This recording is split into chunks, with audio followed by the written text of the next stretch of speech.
Assalamualaikum warahmatullahi wabarakatuh. Waalaikumsalam warahmatullahi wabarakatuh. Selamat siang menjelang sore anak-anak ya. Siang Bu. Hari ini kebetulan hari santri ya. Hari ini hari Jumat, hari yang penuh berkah, tanggal 22 Oktober 2021. Alhamdulillah anak-anakku di tengah kesibukan kita, di tengah kegiatan-kegiatan kita yang banyak, kita bisa berkumpul di sini, bisa bermuajarah dalam rangka satu silaturahmi, yang kedua kita diskusi tentang materi EBI, bisnis Islam.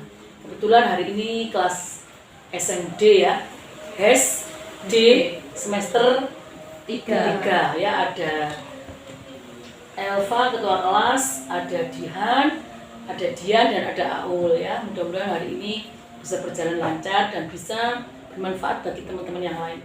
Amin. Apa yang perlu kita diskusikan? Mungkin Dian.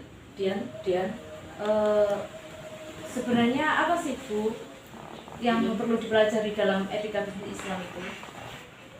Ya seperti yang pernah kita tuliskan ya, yang di pertemuan pertama apa kedua dulu. Apa saja coba? Dian, coba apa saja yang kita pelajari dulu di pertemuan pertama itu? Dimulai dari pertama kan kita harus mengetahui apa itu etika, apa itu bisnis, apa itu Islam. Kemudian etika secara bahasa itu ada berarti nilai, akhlak, terus perlakuan ya, baik buruk kalau bisnis, atau kebiasaan. Bisnis itu kan berarti kan aktivitas ekonomi, baik itu dalam produksi, mendistribusikan dan mengonsumsi suatu produk, barang dan atau jasa. Islam merupakan syariah. Berarti dalam arti lain, etika bisnis Islam memposisikan suatu bisnis untuk mendapat ridha Allah, untuk mencari ridha Allah Subhanahu wa taala. Selain itu juga bagaimana kita berbisnis, misalnya bagaimana etika dalam memproduksikan barang dan atau jasa, bagaimana kita mendistribusikan barang dan atau jasa, dan bagaimana kita memasarkan produk suatu barang dan atau jasa. Iya. Bisnis itu orientasinya keuntungan, tapi keuntungan berdasarkan syariah Islam. Ya, gitu ya Aul ya. Terus apalagi setelah itu? Untuk perbedaan etika bisnis Islam dengan etika bisnis Barat itu bagaimana gitu? Bagaimana coba? Kalau ada perbedaan, satu EBI, satu EBB, Barat, etika bisnis Barat. Mungkin sesuai yang telah kita belajari sebelumnya, bahwasanya etika bisnis Islam itu berdasarkan pada Al-Quran dan hadis. Ada juga hadis yaitu sunnah Nabi, juga dari istihad para ulama yang antara lain yaitu qiyas, ijma dan lain sebagainya. Sedangkan etika bisnis Barat itu lebih mengutamakan sifat kebebasan atau liberalisme, kemudian sifat individualisme yang kuat dan egoisme yang sangat kental. Juga rasionalis ya, Rasionalis. Betul. Kalau Islam kan selalu berdasarkan dari Al-Quran hadis, lebih mementingkan kemanusiaan ya kan, dan Satuan rasa tolong menolong yang tinggi atau yang tinggi, ta'awun gitu. betul. Terus apa lagi, ayo ingat nggak? Aul? Untuk perbedaannya itu mulai dari karakteristik etika bisnis Islam sangatlah berbeda dengan etika yang berkembang di Barat. Dalam etika bisnis Islam ukurannya terukur dari hati nurani yang terdidik dengan berpegang pada Al-Quran dan Al-Hadis, serta tidak lupa peran rasio dalam melakukan penilaian. Tujuannya untuk kebahagiaan dunia maupun akhirat. Ya. Itu kalau EBI ya, jadi ada dunia akhirat ya. Kalau EBB enggak ya, dunia saja. Dan kita yang ada di Fakultas Syariah di dalam lingkungan IAIN ini ya kita kejar ya, yang kita pelajari, yang kita kejar ya etika bisnis Islam yang dunia akhirat. Oke. Terus kemudian kalau dasarnya ya, dasar-dasar etika bisnis Islam Tentu dari Al-Quran dan hadis. Mungkin dari Quran Surah Al-Jumu'ah ayat 9. Gimana dia bunyinya?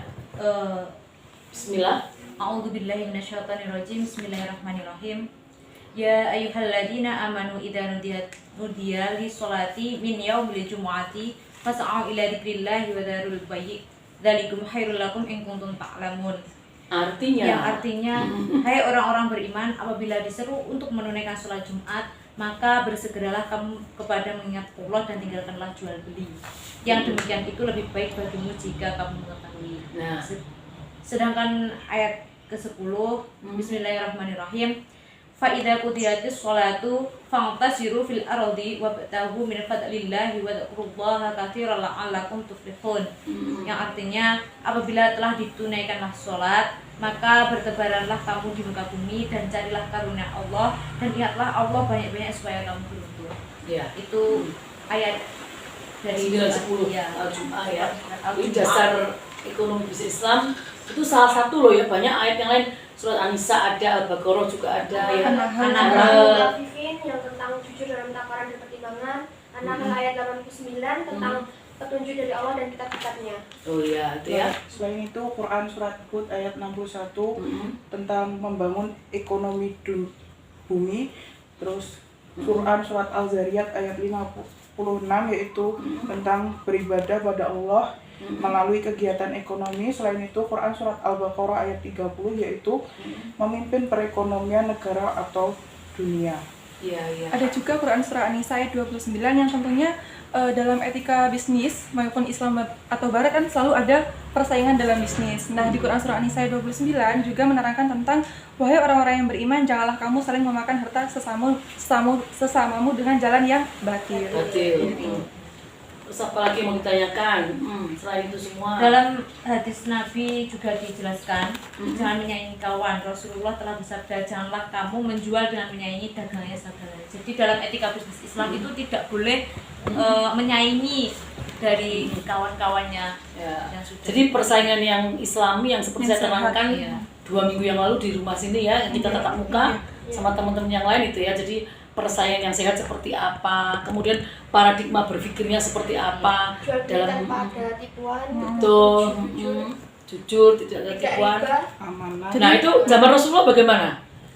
Bagaimana zaman Rasulullah, coba jelaskan coba. Ini dalam etika bisnis Islam kita tentunya harus memerhatikan tentang 5 hal pokok yang wajib dijaga. Apa itu? Yaitu ada agama, jiwa, akal, keturunan, dan harta. Adapun pada zaman Rasulullah, beliau atau Rasulullah Muhammad SAW dalam berbisnis, beliau bertransaksi dengan semua golongan manusia dan dari beragam latar belakang, mulai dari status sosialnya, agama, suku, bangsa, dan negara. Beliau tidak membeda-bedakan antara suku dan bangsa maupun lain sebagainya dalam bertransaksi.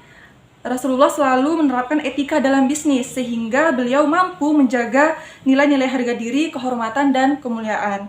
Selain itu juga penerapan etika bisnis pada zaman Rasulullah SAW adanya sifat kesungguhan Rasulullah, yaitu didasari pada keyakinan dan bertawakal kepada Allah SWT. Sejak kecil beliau sudah berpikir untuk bagaimana beliau membantu kehidupan pamannya. Seperti yang kita tahu kan, kedua orang tua Rasulullah sudah meninggal. Beliau tinggal bersama pamannya yaitu Abu Thalib. Jadi bagaimana beliau bersungguh-sungguh dalam bekerja membantu kehidupan pamannya begitu. Beliau juga berdagang, berniaga. Beliau berdagang ke Syam, ke Yaman bersama dengan rombongan-rombongan pamannya yaitu Abu Thalib. Kemudian dalam Islam juga ditekankan atau diharuskan bagaimana etika bisnis Islam itu, bagaimana kita menjunjung rasa kejujuran, bagaimana kita jujur dalam berbisnis, berniaga, dalam jual beli, bagaimana kita tidak menutupi lah, misalnya berdagang, misalnya kayak Dihan berdagang sendal, sepatu atau dan lain sebagainya, tidak menutupi bahwasanya inilah daganganku, kualitasnya ya seperti ini, bagus. Intinya dia tidak membedakan mana yang bagus dan jelek. Intinya dia tidak menyatukan barang yang bagus dan jelek. Jadi apa yang memang bagus disampaikan bagus, ya. Apa yang memang buruk disampaikan buruk, ya. Makanya beliau dapat julukan juga Al-Amin ya, terpercaya ya. Jadi ada sifat-sifat Rasulullah yang kita ingat apa? 4 sifat wajibnya itu: Sidik, jujur, amanah, fatwa, tabligh. Betul. Oke, terus apa lagi? Ada nggak yang masih itu belum? Mungkin juga ada prinsip keadilan. Bagaimana kita sebagai pengusaha, misalnya dalam bagi hasil atau mudharabah. Misalnya ada akad mudharabah kan artinya bagi hasil, kerjasama yang bagi hasilnya harus rata antara pemilik modal dan penggarap. Kemudian juga ada prinsip kerelaan atau kesepakatan bagaimana jual beli atau etika bisnis dalam Islam itu kita harus rela, suka sama suka, dan tidak ada unsur pemaksaan. Kemudian juga ada beliau pada zaman Rasulullah, beliau itu berniaga atau berdagang dengan murah hati dan dermawan. Bagaimana beliau setelah mendapatkan keuntungan misalnya begitu, beliau murah hati, dermawan kepada para pembelinya. Kemudian juga ada rasa ikhlas melayani, bagaimana beliau ramah tamah, berorientasi kepada sikap ta'awun atau tolong menolong. Kemudian juga beliau bersemangat dalam melayani pembeli, seperti itu. Apa ada yang kamu sampaikan? Apa tambahan atau yang lain? Ciri-ciri bisnis syariah. Oh, ciri-ciri bisnis syariah ya. Ada ciri-cirinya ya, berarti ya, karakter. Karakternya bisnis syariah itu selalu berpijak pada nilai-nilai rupiah, memiliki pemahaman terhadap bisnis halal dan haram, kemudian mengimplementasi aturan secara syar'i dan tidak hanya berorientasi pada dunia namun juga akhirat. Ada dalam Islam itu mengenal prinsip, ada 3 prinsip, yaitu prinsip jual beli, terus kemudian prinsip sewa atau ijarah, dan prinsip bagi hasil sirkah. Sirkah ya.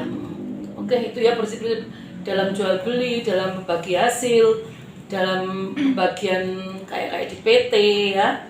Di PT itu bagi hasil, yang saham dan sebagainya itu diatur oleh ekonomi bisnis Islam ya. Dian ada tambahan? Apa Dian? Tentang ini materi yang terakhir yang telah kita bahas, implikasi ya.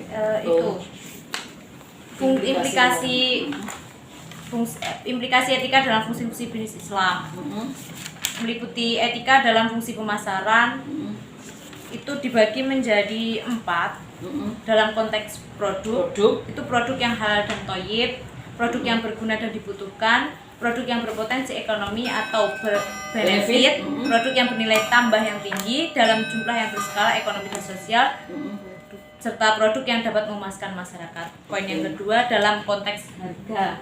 Dalam konteks harga itu ada beban biaya produksi yang wajar sebagai alat kompetensi yang sehat atau persaingan sehat, diukur dengan kemampuan daya beli masyarakat, margin perusahaan yang layak, serta sebagai alat daya tarik bagi konsumen.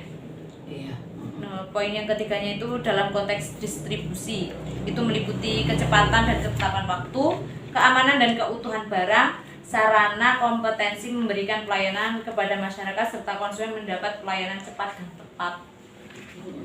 Terus yang poin yang terakhir, yang keempat itu dalam konteks promosi, sarana memperkenalkan barang, informasi kegunaan dan kualifikasi barang, sarana daya tarik barang terhadap konsumen, serta informasi fakta yang ditopang kejujuran. Dan seterusnya nanti anak-anak biar baca di catatan ya, kan ada pertanyaan ya. Saya kira cukup ya. Apa? Ada yang kurang lagi? Ada pertanyaan nggak? Cukup ya? Nanti kira-kira pertemuan yang akan datang kita mau bicara perilaku bisnis yang melanggar etika seperti korupsi, pemalsuan, pembajakan, diskriminasi gender, konflik sosial, dan polusi. Belum ini ya? Belum. Karena dalam berbisnis Islam, barang yang kita jual belikan juga harus halal secara agama dan formil secara hukum juga dibolehkan oleh negara. Meskipun cara berdagangnya halal, tapi kalau barang yang diperdagangkan tidak halal, tidak boleh ya. Jadi halalan wa thayyib itu baik dan halal.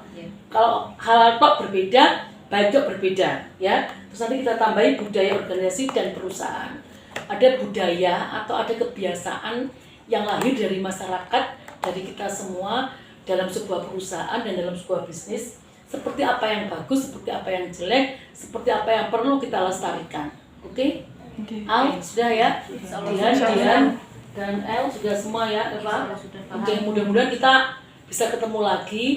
Dan mari diskusi sore ini kita tutup dengan bacaan Alhamdulillahirabbil alamin. Sekian kurang lebihnya anak-anak, kita mohon maaf ya, kita saling memaafkan dan tetap nanti sampai di rumah kita juga tetap jaga kesehatan, prokes ya.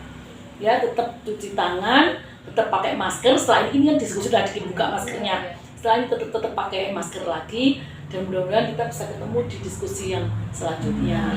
Terima kasih atas kehadirannya di rumah Bu ini. Saling memaafkan, mudah-mudahan berkah ilmunya. Amin. Ada kurang lebihnya saya mohon maaf. Billahi taufiq wal hidayah. Wassalamualaikum warahmatullahi wabarakatuh. Waalaikumsalam warahmatullahi wabarakatuh.